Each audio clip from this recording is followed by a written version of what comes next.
नमस्कार दोस्तों, कैसे हैं आप लोग। मैं आपका स्वागत करता हूं इस चैनल पर।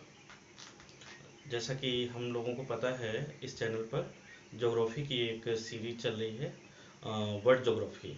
और उसमें मैंने कई चैप्टर आपको डिस्कस किए हैं पिछले वीडियोस में। और बहुत ही इम्पोर्टेंट एक चैप्टर मेरे को लगा कि आप लोगों को जल्दी पढ़ा देना चाहिए, उसके बारे में डिस्कस कर देना चाहिए, तो वो मैं टॉपिक लेके आया हूँ। जैसा कि बच्चों की डिमांड भी है कि सर जल्दी से करिए, क्योंकि पता नहीं कौन सा एग्ज़ाम कब आ जाए। तो इसी को देखते हुए मैं एक बहुत इंपॉर्टेंट चैप्टर लाया हूँ, आज डिस्कस करेंगे जिसके बारे में। इसका नाम है पर्वत, यानी विश्व के पर्वत। अब ये चैप्टर इतना महत्वपूर्ण है, इतना महत्वपूर्ण है कि लगभग हर एक एग्जाम में कुछ ना कुछ इससे पूछ दिया जाता है। पूछ दिया जाएगा किस महाद्वीप में ये पर्वत स्थित है, या किस देश में ये पर्वत स्थित है। पूछा जा सकता है कि इस महाद्वीप की सबसे ऊंची चोटी कौन सी है, या इस पर्वतमाला की सबसे ऊंची चोटी क्या है। या फिर ऐसा किया जाता है कि महाद्वीप दे दिए जाते हैं और दूसरी तरफ उनकी सबसे ऊंची चोटियां दे दी जाती हैं। मिलान करना होता है कि उसको मिलाइए, किस महाद्वीप की सबसे ऊंची चोटी कौन सी है। या फिर दूसरा ऐसा भी कर सकते हैं कि महाद्वीप दे दिया और पूछ दिया गया कि और एक दूसरी तरफ दे दिया है सबसे बड़ी पर्वत श्रेणियां, तो उनके बारे में भी मिलान करने को आ जाता है। दोस्तों, आज हम इसी से संबंधित पूरे टॉपिक को डिटेल से डिस्कस करेंगे, यानी विस्तृत रूप से डिस्कस करेंगे। इसमें कॉन्सेप्ट भी होगा प्लस फैक्ट भी होंगे। फैक्ट को हम बाद में इंक्लूड करेंगे और बाद में ये भी काम करेंगे कि क्लास के अंत में कि इससे संबंधित कौन सा पर्वत कहाँ है, स्थित कहाँ है, वो भी लिखवाएंगे। तथा इससे जुड़े हुए कुछ वन लाइन क्वेश्चन जो फैक्ट हैं उनके बारे में भी डिस्कस करेंगे। इसलिए इसको ध्यान से देखिएगा। और किसी भी एग्जाम में, यानी कि यूपीपीसीएस तक लेके यूपीएससी से लेकर, यानी कि वनडे के एग्जाम जो छोटा छोटा होता है, वो सारे एग्जाम में इससे अगर कोई क्वेश्चन पूछा जाएगा तो आज हम उसको इसमें डिस्कस करेंगे। मतलब इससे बाहर कोई भी क्वेश्चन नहीं पूछा जाएगा। मैं सारे उन फैक्ट को आज समेट के आपके सामने प्रस्तुत करूंगा, ठीक है ना। तो आप ध्यान से देखिएगा, कोई क्वेश्चन छूटने वाला नहीं है किसी भी एग्जाम में, अगर हम आज इसको सही से पढ़ लेते हैं, ठीक है ना। तो आज हम पढ़ते हैं पर्वत। हेडिंग डाल देते हैं पर्वत, ठीक है। तो इसको देखते हैं क्या होता है पर्वत। देखिए, अगर कहा जाए विश्व का जो समस्त क्षेत्रफल है, विश्व के समस्त क्षेत्रफल का लगभग 26% भाग, कितने परसेंट भाग, बहुत मायने रख परसेंट, विश्व का 26% भाग जो है वो किससे ढका हुआ है, या कौन स्थित है, पर्वत तथा पहाड़ स्थित है। यहीं पे दोस्तों ध्यान रखना है कि विश्व की कुल जनसंख्या का लगभग 1% पॉपुलेशन इस पर निवास करती है। फैक्ट है, ध्यान रखिए, पूछा जा सकता है। वहीं दूसरी बात, जो पर्वत और पहाड़ होते हैं, पर्वत पहाड़ जो बनते हैं पृथ्वी पर, पर्वत तथा पहाड़ ये द्वितीय उच्चावच का परिणाम होते हैं। यानी ध्यान रखिए, द्वितीय उच्चावच, यानी पूछा जाता है पर्वत तथा पहाड़ किस श्रेणी के उच्चावच होते हैं, तो आपको ध्यान रखना है पर्वत तथा पहाड़ द्वितीय श्रेणी के उच्चावच होते हैं। प्रथम श्रेणी में कौन आते हैं, महाद्वीप आते हैं। महाद्वीपों का जो निर्माण हुआ प्रथम श्रेणी के उच्चावच में हुआ। द्वितीय श्रेणी में पर्वत पहाड़ हुआ। अभी तीसरी श्रेणी महासागरों का निर्माण इत्यादि को पूछा जाता है, तो आप ध्यान रखिए द्वितीय श्रेणी। दूसरी बात दोस्तों, ये भी हमें पता रखना है कि हमने बताया भी है पिछली क्लास में कि पृथ्वी के ऊपर या सतह पर जो पृथ्वी का रूप बिगड़ता है, रूप बिगड़ता है इसका मतलब जो कहीं पहाड़ बन जाते हैं, कहीं दरार बन जाते हैं, कहीं पर्वत बन जाते हैं, यानी जहाँ पे समतल नहीं होता है, कहीं ऊंची ऊंची पहाड़ियाँ हैं, कहीं पठार हैं और कहीं गड्ढे हैं, दरार हैं। ये पृथ्वी का जो ऊपरी भाग है, सतह है, इसका जो रूप बिगड़ता है, इसके लिए कौन सा बल का उत्तरदायी होता है, इसके लिए पृथ्वी के अंदर से लगने वाले बल उत्तरदायी होते हैं, जिसे अंतर्जातीय बल कहते हैं। अर्थात पृथ्वी पर दो बल काम करते हैं। एक पृथ्वी के अंदर से काम करता है जिसको अंतर्जात बल कहते हैं। जो पृथ्वी के रूप को बिगाड़ता है। वही दूसरा बल वो बल होता है जो पृथ्वी की सतह से बाहर से लगते हैं, ऊपर से लगते हैं। उनका काम इसके अपोजिट होता है कि पृथ्वी की सतह को समतल करते हैं अपर्दन द्वारा, अपक्षय द्वारा। जैसे कोई पर्वत पहाड़ है तो क्या होता है कि बारिश हो गई या वायु तेज चली, वायु अपर्दन हो गया, मृदा का अपर्दन कर दिया वायु से, है ना, पानी से बारिश हुई तो पहाड़ धीरे धीरे कट के मिट्टी को लेके समतल कर देते हैं। तो आप ध्यान रखेंगे कि अगर पूछा जाए पर्वत तथा पहाड़ किस बल से निर्मित होते हैं, तो पर्वत एवं पहाड़ पृथ्वी के अंतर्जात बलों का परिणाम होता है। यानी जो अंतर्जात बल लगते हैं, अंतर्जात बल, उससे पर्वत तथा पहाड़ बनते हैं। ठीक है, आगे देखिए कुछ और पूछा जा सकता है। पर्वत तथा पहाड़ में अंतर क्या है? पर्वत, पहाड़ एवं पठार, इन तीनों में अंतर क्या होता है, क्या डिफरेंस है? देखिए, समुद्र तल, मान लिया यहां कोई मैं समुद्र तल बता दूं, और समुद्र तल ये जो रहा है, यहां से अगर हम ऊपर उठें और उठने के बाद करीब 150 से लेकर 300 मीटर, कितना, 150 से लेकर 300 मीटर ऊंचा, यानी समुद्र तल से इतना ऊंचा जो भाग होता है, इसको कहते हैं मैदान। क्या कहते हैं? मैदान।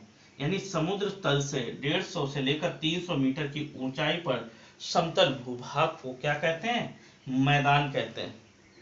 फिर इसके बाद अगर क्या होता है कि इसकी ऊंचाई बढ़ जाए, और ऊंचाई बढ़ने के बाद इसका जो ऊपरी सिरा है वो सपाट हो, और सपाट होने के बाद इसकी जो ऊंचाई हो वो लगभग 300 से 600 मीटर के बीच में हो, 300 से 600 मीटर के बीच में हो, ध्यान रखिए। तो ये इस भाग को कहते हैं पठार। क्या कहते हैं? पठार कहते हैं। इसके बाद आगे देखिए, अगर यही ऊंचाई अगर बढ़ जाए, और बढ़ के कितनी हो जाए, लगभग 1000 मीटर, कितनी, 1000 मीटर, ये जो ऊंचाई है वो कितनी हो जाए, 1000 मीटर तक अगर है, तो इसको कहते हैं पहाड़। पहाड़ कहते हैं। यानी कि समुद्र तल से ये जो ऊंचाई है वो कितनी है, 1000 मीटर। और जब इस स्थल भाग की ऊंचाई क्या हो, 1000 मीटर से अधिक हो जाए, क्या हो जाए, 1000 मीटर से अधिक, जैसे ये 1000 मीटर से समुद्र तल से ऊंचाई इसकी क्या है, ज्यादा, 1000 मीटर प्लस, 1000 मीटर से जब ज्यादा ऊंचाई हो जाती है तो उसको कहते हैं पर्वत। ध्यान रखिए क्या बताया मैंने, बताया है जब समुद्र तल से क्या होता है कि भूभाग उठा हुआ, वो भूभाग जहां पे शिखर कैसा होता, संकुचित होता है, इस बात का भी ध्यान रखें, शिखर संकुचित हो और ऊंचाई कितनी हो, समुद्र तल से 1000 मीटर से अधिक हो, तो उसको कहते हैं पर्वत। दूसरी क्या खास बात बताई कि ये संकुचित शिखर हो, संकुचित शिखर इसकी खास बात है, तो इसको क्या कहेंगे, पर्वत कहेंगे। इसके बाद पहाड़ किसे कहेंगे, इसकी ऊंचाई 1000 मीटर तक हो, इससे थोड़ी बहुत कम भी हो सकती। दूसरी इसकी खास बात क्या है, शिखर जो है विस्तृत हो, ज्यादा विस्तृत ना हो, यानी कि जो ढाल है वो तीव्र ना हो, यानी कि शिखर संकुचित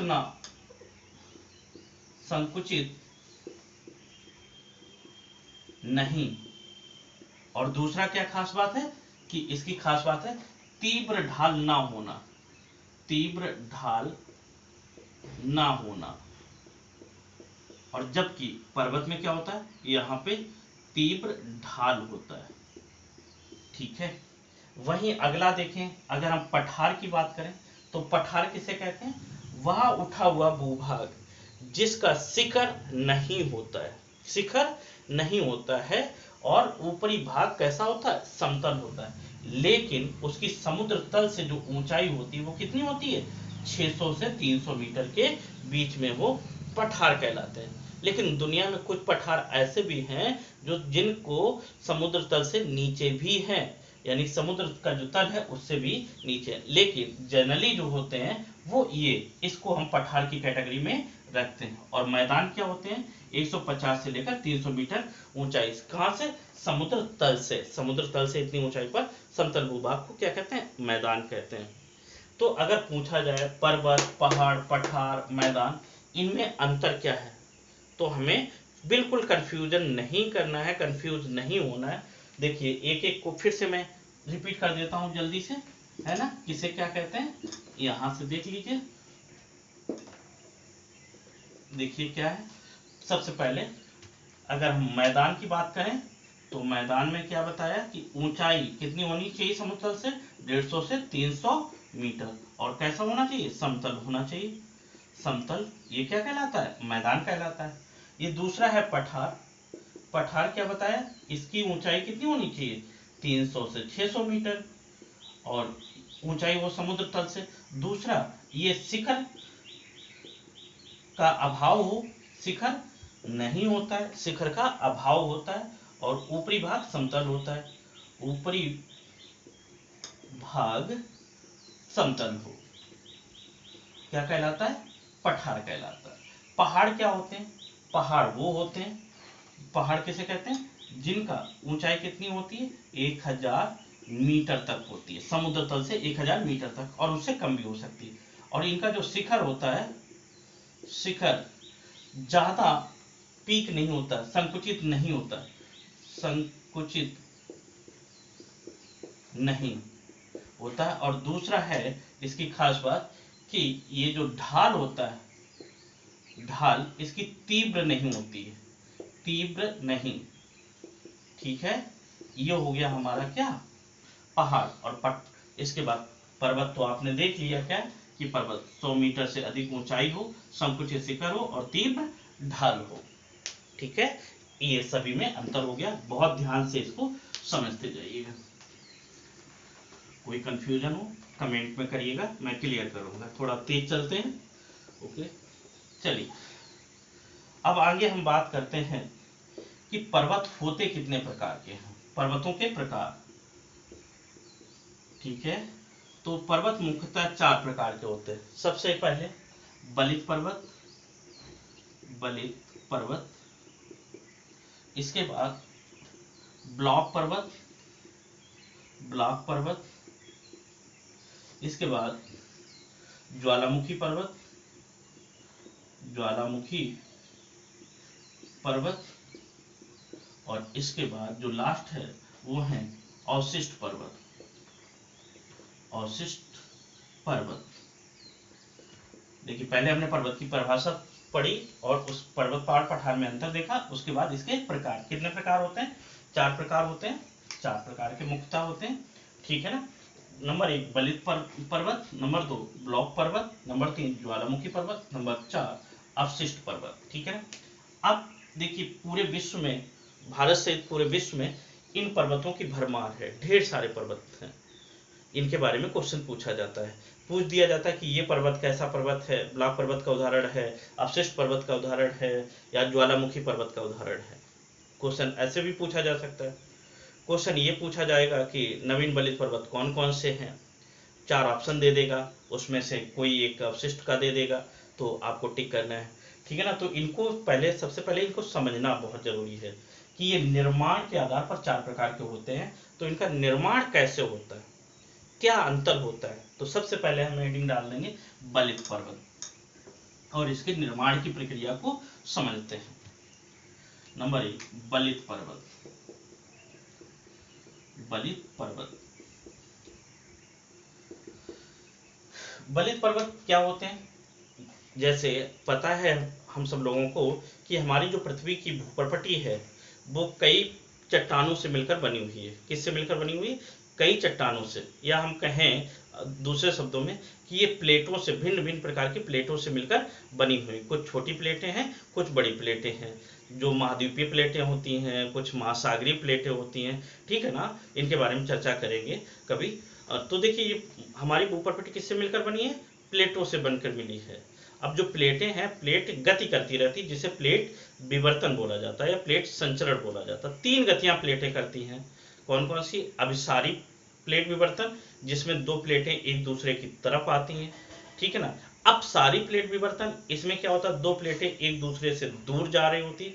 और तीसरा होता है संरक्षी प्लेट विवर्तन, इसमें 2 प्लेटें क्या करती हैं, साथ साथ चलती हैं, रगड़ के चलती हैं। संरक्षी, उनके किनारे क्या होते हैं, तो संरक्षी होके चलते हैं, रगड़ के चलते हैं। तो 3 प्रकार की गतियां करती हैं।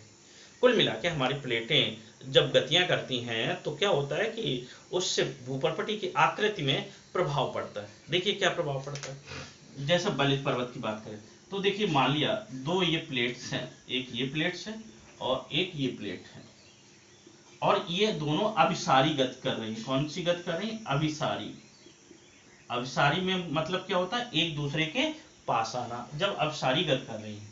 और ये जो भाग है, यहाँ पे जो भाग है, 2 प्लेटें हैं, दूर हैं, तो इस भाग में क्या होगा, हो सकता है जल भरा हो, जिसको हम सागर कह सकते हैं, सागर हो सकता है। यहाँ पे कुछ अपसादी प्रकार की चट्टानें हो सकती हैं, बीच का भाग कुछ ना कुछ तो होगा ही ना, या मैदान होगा या कुछ भी होगा, ठीक है ना, या अपसादी चट्टानें होंगी। जब ये दोनों एक दूसरे की तरफ आती जाएंगे तो धीरे धीरे ये वाला भाग क्या होगा, ये जो भाग है धीरे धीरे क्या करेगा, ऐसे जब दबेंगे तो ये उठ के ऊपर की तरफ बढ़ने लगेगा, ऊपर की तरफ जाने लगेगा। और जैसे जैसे ऊपर जाता है और इसमें बलय पड़ते जाते हैं, उठता चला जाता है। और इसके उठने से जैसे जैसे पास में आता चला जाएगा, ये वाला मटेरियल ऊपर की तरफ बढ़ता चला जाएगा। और जब ऊपर की तरफ बढ़ता चला जाता है तो धीरे धीरे ये क्या होता चला जाता है, ऊपर की तरफ ऐसे ये एक रूप धारण कर लेता और ये पास में आ जाता है।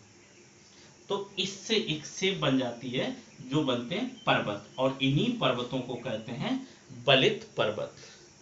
क्या है कि जब 2 चट्टानें एक दूसरे की तरफ गति करती हैं तो उसके बीच में भरे हुए अवसाद या सागर का जो जल होता है, वो सारा क्या होता है, अवसाद धीरे धीरे ऊपर की ओर उठने लगते हैं।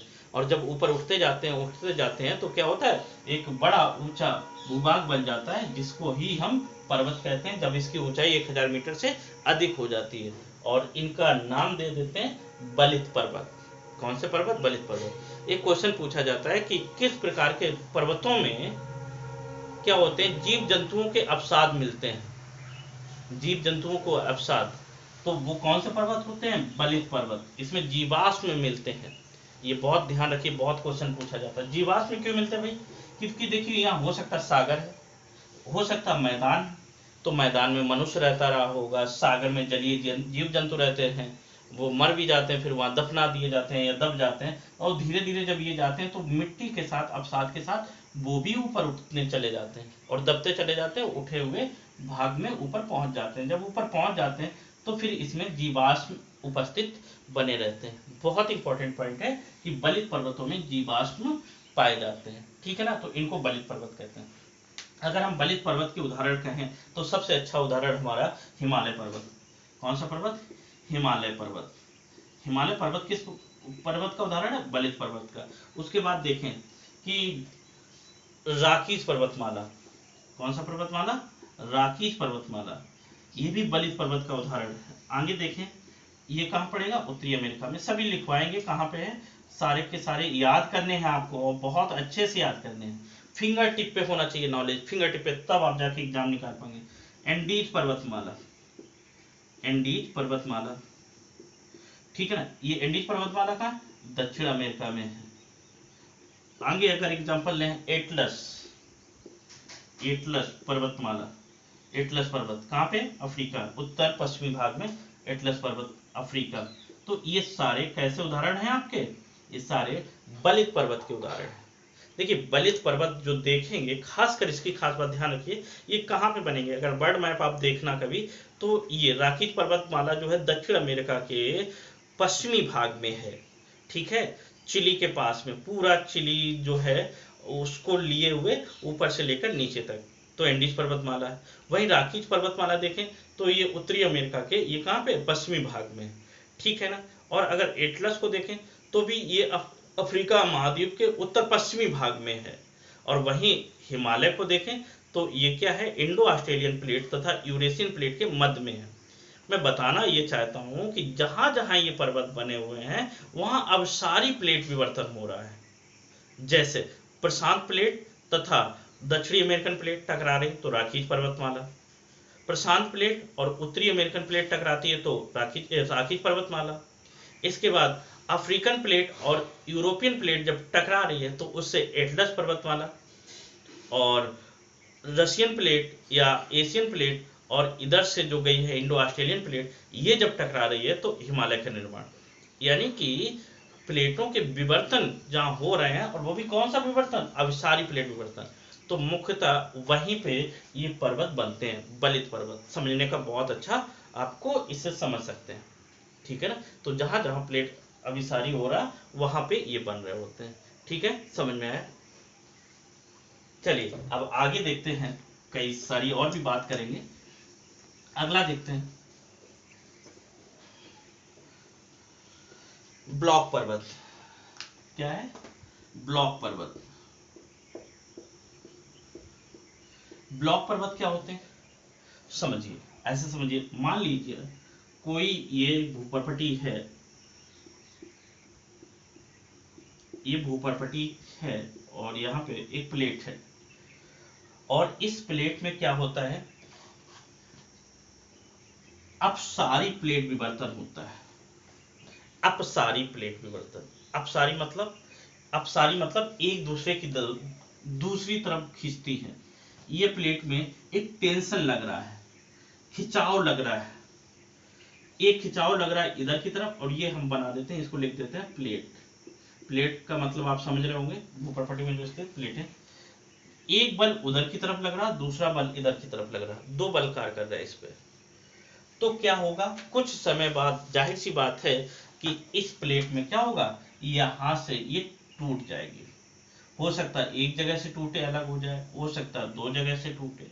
जब ये प्लेट दो जगह से टूट जाती है, दो जगह से चटक जाती है, मान लिया एक यहां से और दूसरा यहां से, तो इस दशा में क्या होता है कि होता कुछ ये है कि ये वाला जो भूभाग है, बीच वाला भूभाग, वो वहीं बना रहता है, और जबकि ये इधर वाला भूभाग, ये वाला जो होता है, वो नीचे की तरफ दब जाए, और यहाँ पे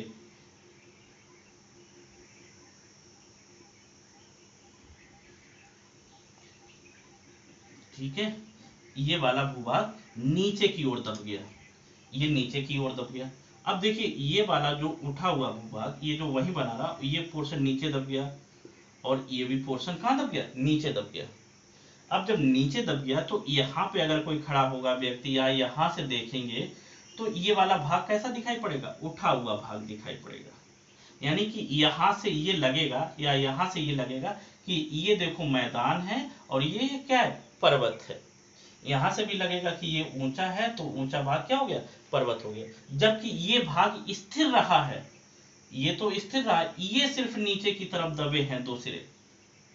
तो देखा जाए तो ये एक तरह से एक भ्रम है कि ये ऊंचा है, ये उठा हुआ भाग है। ये भाग उठा हुआ नहीं है, असल में तो ये भाग दबा हुआ है। इसलिए एक भ्रम की वजह से, एक भ्रम है ये, इसलिए इन पर्वतों को भ्रंतोष पर्वत भी कहते हैं। यानी ब्लॉक पर्वत को भ्रंतोष पर्वत क्यों कहते हैं, हाँ, तो ये क्या है, एक भ्रम होता, तो इसलिए इसको भ्रंतोष पर्वत भी कहते हैं, ध्यान रखिए। इसके बहुत ज्यादा उदाहरण हमें मिल जाएंगे, जैसे जर्मनी का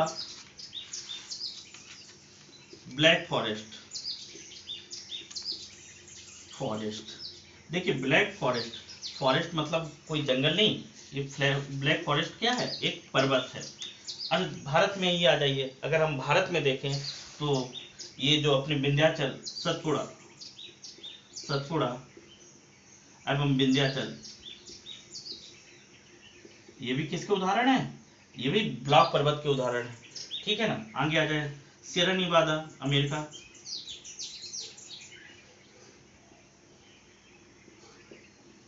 इत्यादि, ये सारे किस के उदाहरण हैं? ये सभी उदाहरण हैं ब्लॉक पर्वत के। ठीक है, ये समझ में आया होगा कि ब्लॉक पर्वत किसे कहते हैं, समझ लीजिएगा, और नहीं समझ में आया तो फिर से रिप्ले करके देख लीजिएगा। आगे आ जाइए, नंबर 3, ब्लॉक पर्वत के बाद अब देखते हैं ज्वालामुखी पर्वत। ज्वालामुखी पर्वत, तो आपको पता होगा ज्वालामुखी की प्रक्रिया, कि ज्वालामुखी क्या होता है, कि ज्वालामुखी हमारी भूपर्पटी के नीचे, ये भूपर्पटी हो गया, ये मेंटल हो गया, इसको पहली क्लास में पढ़ा है, पहली दूसरी क्लास में है, जिसने नहीं देखा है उसको देख लें। ये वाला भाग जो होता है ये ठोस अवस्था में होता है, यहाँ पे ग्रेनाइट प्रकार की चट्टानें हैं, और ये तरल अवस्था में होता है मेंटल वाला भाग, और यहाँ पे मैग्मा भरा होता है, क्या होता है, मैग्मा। और जब ज्वालामुखी आता है, और ज्वालामुखी जब आता है तो इस वाले भाग से, मान लिया यहाँ ज्वालामुखी, और ज्वालामुखी आने के कई कारण थे, बताए हुए थे, तो जब ज्वालामुखी आता है तो भूपर्पटी को तोड़ के बाहर निकलता है ये मैग्मा, और जब मैग्मा बाहर निकलता है तो उसको क्या कहते हैं, लावा कहते हैं। क्या कहते हैं, लावा कहते हैं। और ये लावा जब भूपर्पटी पे आकर इकट्ठा हो जाता है तो ये वाला जो भूभाग होता है, एक कीप के आकार की जो आकृति होती है, ये जो बनती है जब लावा ठंडा होने के बाद में, तो इसको क्रेटर कहते हैं। और जब इसका आकार धीरे धीरे और बड़ा हो जाता है तो इसको क्या कहा था, इसको काल्डेरा कहा था। और जब इसी में जल भर जाता था तो इसको ज्वालामुखी झील कहा जाता था, यानी ज्वालामुखी से बना है तो इसको ज्वालामुखी झील कहा गया था। ठीक है ना। और जब इसका रूप और बड़ा हो जाता है तो इसको सुपर काल्डेरा भी बोलते हैं। और जब इसी के अंदर मान लिया फिर से एक बार ज्वालामुखी आ गया और फिर से यहाँ लावा निकल के आया, और यहाँ पे फिर से एक कीप का आकार का बन गया एक आकृति, यानी कि कीप के अंदर जब कीप की आकृति बन जाती है और उसमें भी जब ज्वालामुखी शांत हो जाने के बाद जल भर जाता है, और तो एक ऐसी घोंसला के आकार का रूप दिखाई पड़ता है, तो उसको घोंसलाकार झील बोलते हैं। कौन सी, घोंसले के आकार की झील।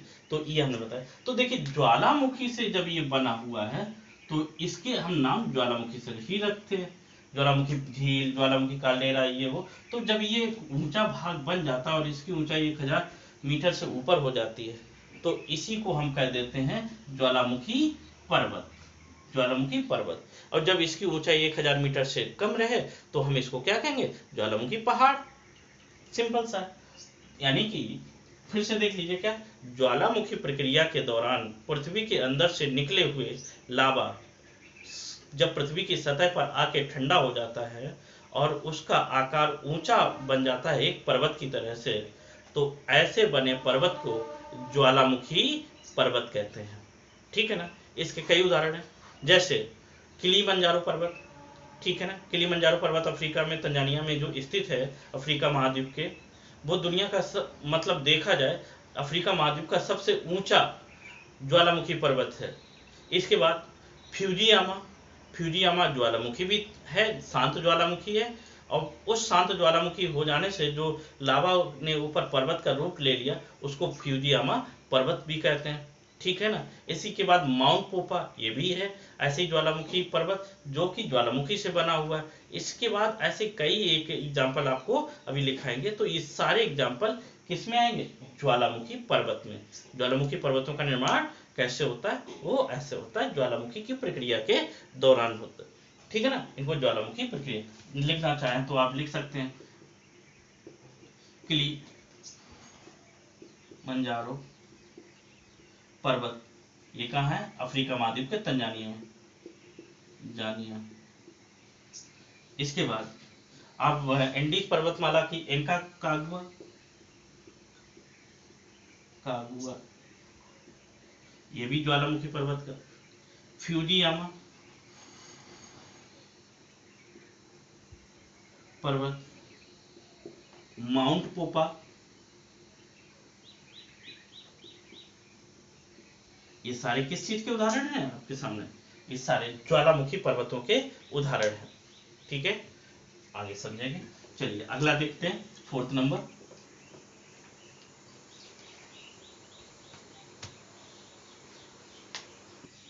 नंबर 4 देखते हैं अवशिष्ट पर्वत। अवशिष्ट पर्वत, देखिए अवशिष्ट पर्वत क्या है, जैसा कि नाम है अवशिष्ट माने अवशेष, अवशेष से बना हुआ, या इसको ही संग्रहित पर्वत भी कहते हैं। कौन सा पर्वत कहते हैं, संग्रहित पर्वत। तो अवशिष्ट जैसा कि नाम है उसी आधार पर इसको याद भी करना है कि अवशेष जिस पर्वत के सिर्फ बचे हों उस पर्वत को अवशिष्ट पर्वत कहते हैं।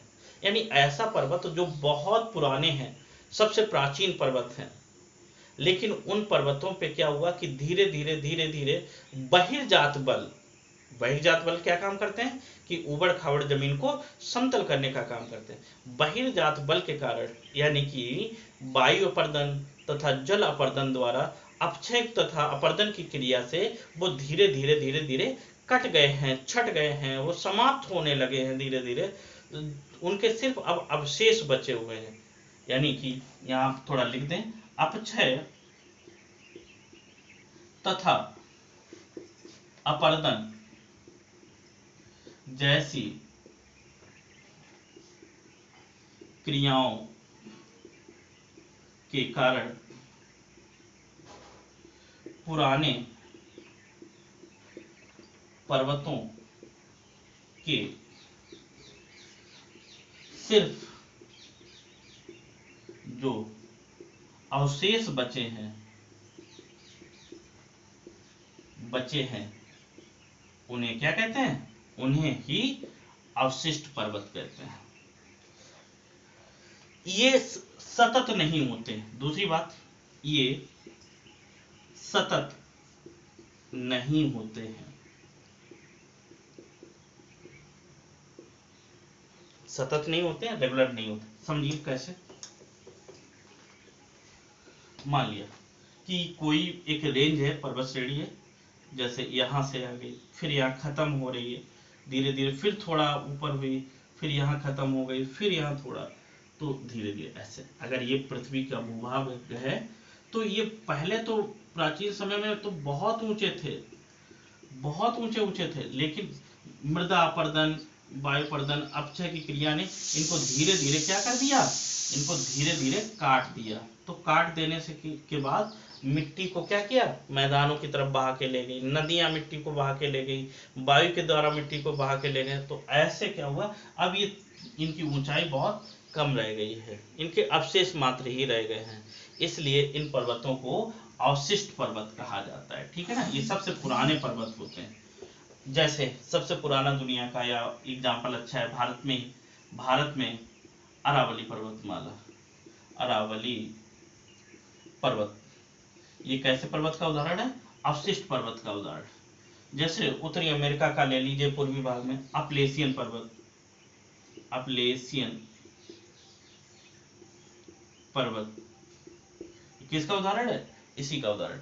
ऐसे वो पर्वत जिनके सिर्फ अवशेष मात्र बचे हुए हैं अवशिष्ट पर्वत कहलाते हैं। तो ये थे हमारे 4 प्रकार के पर्वत, ठीक है ना, निर्माण के आधार पर। चलिए कुछ और शब्दावलियों को हम देख लेते हैं यहाँ पे।